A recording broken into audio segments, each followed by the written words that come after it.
Hello বন্ধুরা, সবাই কেমন আছেন? আশা করি সবাই সুস্থ আছেন, ভালো আছেন। তো আমার সামনে দেখছেন একটা ফ্যান। তো খুব অল্প টাকার ভিতরে এই ফ্যানটা আপনি পেয়ে যাবেন মাত্র 200 টাকায়। টানা 3 ঘন্টা ব্যাকআপ চলতেই থাকবে। তো ফ্যানটা খুব বেশি কিছু না, দেখেন একটা মোটর আছে এবং একটা খাঁচা আছে, স্ট্যান্ড আছে, ফ্যান আছে, চার্জিং পয়েন্ট, তারপরে একটা ব্যাটারি, আমি মোবাইলের ব্যাটারি দিয়ে তৈরি করছি। তো দেখেন এখানে আমি কানেকশনগুলো করছি, দুটো সুইচে কানেকশন করব।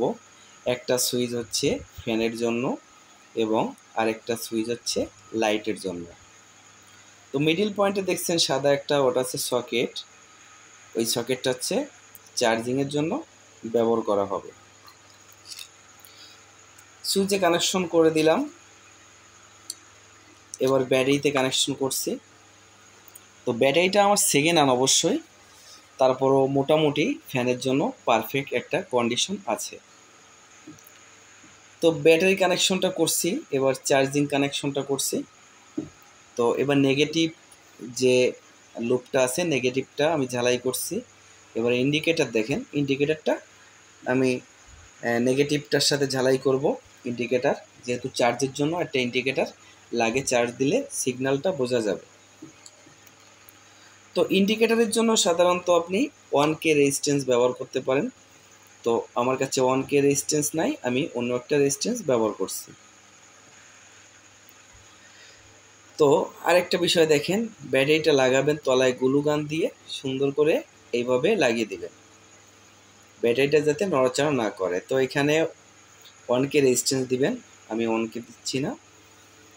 তো 1K পরিবর্তে আরও অনেক কিছু দেওয়া যায়, 1Kটা বেটার।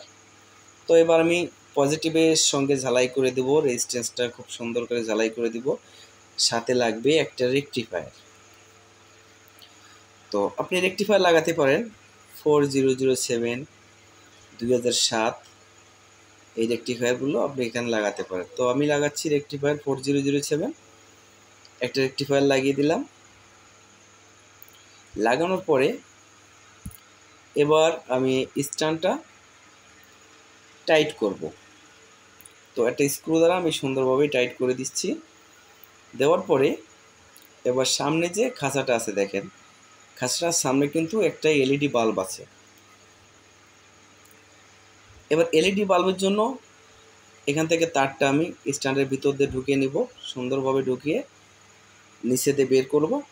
বের করে এবার এখানে গ্লু গান দিয়ে সুন্দরভাবে ঝালাই দিতে হবে, ঝালাই না, আটা দিয়ে টাইট করে দিতে হবে। টাইট করার পরে এবার সুইচ কানেকশন দিতে হবে। তো আমি প্রথমে একটা সুইচ কানেকশনে একটার সাথেই বাল্বের সাথে এবং একটা সুইচে করছিলাম। তো ভাবলাম না, একটা সুইচ আমার আছে, দ্বিতীয় সুইচটা আছে, দ্বিতীয় সুইচের সাথে আমি কানেকশনটা করে দিলাম কানেকশনটা। দেওয়ার পরে এবার আমি তলের ব্যাক পার্টটা লাগাচ্ছি। ব্যাক পার্টটা সুন্দরভাবে স্ক্রু দিয়ে লাগাতে হবে যাতে কোনো নড়াচড়া না করে।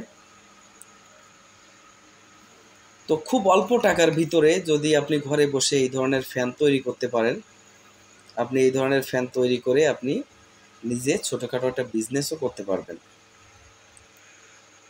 তো পাইকারি যদি ফ্যানগুলো কেনা যায় তো আরও অনেক কম দামে আপনি এই ফ্যানগুলোর মালামাল কিনতে পারবেন, ব্যাটারি সহ। মানে এর কমপ্লিট প্যাকেজ 200 টাকা, কমপ্লিট প্যাকেজই 200 টাকা, 200 টাকার ভিতরে। তো দেখেন আমার ফ্যানটা কমপ্লিট হয়ে গেছে, দেখেন কত সুন্দর একটা ফ্যান চলছে, আরামসে চলতে থাকবে। কত সুন্দর একটা ফ্যান।